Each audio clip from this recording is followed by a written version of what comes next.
নমস্কার বন্ধুরা, সন্দীপ গাঙ্গুলি ইউটিউব চ্যানেলে আপনার সবাইকে স্বাগত জানাই। তো বন্ধুরা, বেকার ছেলে মেয়েদের জন্য খুব ভালো সংবাদ। রেলওয়ে প্রোটেকশন ফোর্স কনস্টেবল এবং সাব ইন্সপেক্টর পদে 4,660টি শূন্য পদে নিয়োগের বিজ্ঞপ্তি প্রকাশিত হয়েছে।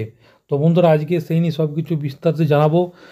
রেলওয়ের তরফ থেকে কি বলা হয়েছে, কারা কারা আবেদন করতে পারবেন।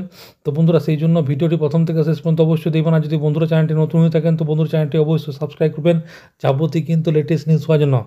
তো বন্ধুরা, দারুণ খবর চাকরি প্রার্থীদের জন্য। বিপুল শূন্য পদে নিয়োগ করছে ভারতীয় রেলওয়ে রিক্রুটমেন্ট বোর্ড আরআরবি সরাসরি নিয়োগের ভিত্তিতে রেলওয়ে প্রোটেকশন ফোর্স 4,206টি কনস্টেবল এবং 452টি সাব ইন্সপেক্টর নিয়োগের জন্য বিজ্ঞপ্তি প্রকাশ করেছে।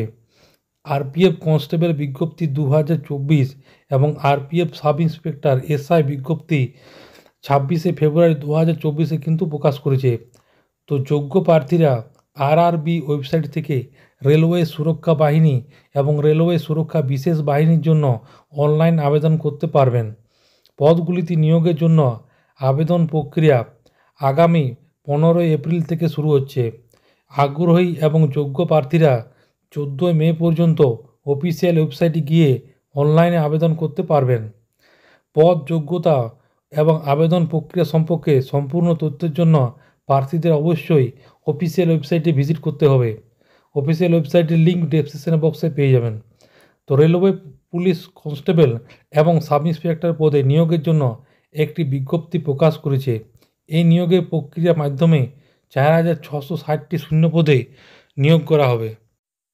তো আরপিএফ কনস্টেবল 2024-এ যে যোগ্যতা চাওয়া হয়েছে সেখানে বলা হয়েছে যে রেলওয়ে কনস্টেবল এবং সাব ইন্সপেক্টর পদে নিয়োগের জন্য যে বিজ্ঞপ্তি প্রকাশ করা হয়েছে সেখানে আবেদন করতে ইচ্ছুক প্রার্থীদের অবশ্যই স্বীকৃত প্রতিষ্ঠান বা বোর্ড থেকে 10ম শ্রেণী পাস হতে হবে, মানে মাধ্যমিক পাস। যেখানে এসআই পদের আবেদন করতে ইচ্ছুক প্রার্থীদের অবশ্যই স্নাতক হওয়া বাধ্যতামূলক, মানে কলেজ গ্র্যাজুয়েট হতে হবে। এবং এর সাথে প্রার্থীদের বয়সও 18 থেকে 28 বছরের মধ্যে হতে হবে।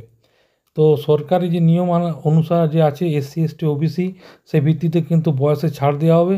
এসসি এসটিতে 5 বছর এবং ওবিসিতে 3 বছর কিন্তু ছাড় দেওয়া হবে। তো আরপিএফ কনস্টেবল নিয়োগের ক্ষেত্রে 2024-এর যে বেতন প্রক্রিয়া, তো সেখানে বলা হয়েছে রেলওয়ে পুলিশ চূড়ান্তভাবে নির্বাচনের পর প্রার্থীদের আরপিএফ কনস্টেবল পদের জন্য 21,700 টাকা থেকে বেতন স্কেল ভাতা দেওয়া হবে।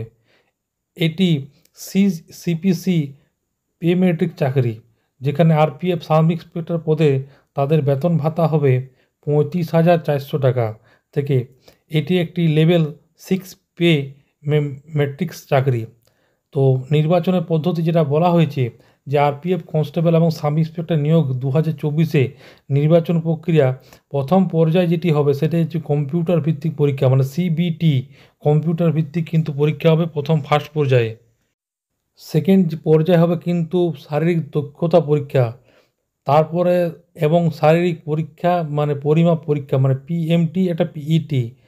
তো সিবিটি স্কোর ভিত্তিতে শূন্য পদের 10 গুণ প্রার্থীকে পিইটি বা পিএসটি পদের জন্য ডাকা হবে এবং নথি যাচাই।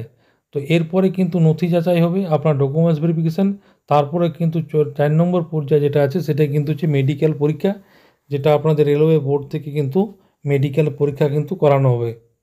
বন্ধুরা, আশা করি বুঝতে পারেন। তো এইটা ছিল ছোট্ট একটি আপডেট। ভিডিওটা ভালো লাগে বন্ধু চ্যানেলটি অবশ্যই সাবস্ক্রাইব করে মনে যদি বন্ধুরা কোনো কোয়েশ্চেন থাকে তো বন্ধুরা কমেন্ট বক্সে কমেন্ট করতে পারেন, নিশ্চয়ই সাহায্য করার চেষ্টা করবো। পরবর্তীকালে নতুন কোনো ভিডিও দেখা হবে। ততক্ষণ বন্ধুরা সব ভালো থাকবেন, সুস্থ সাবধান থাকবেন। সবাইকে অসংখ্য ধন্যবাদ।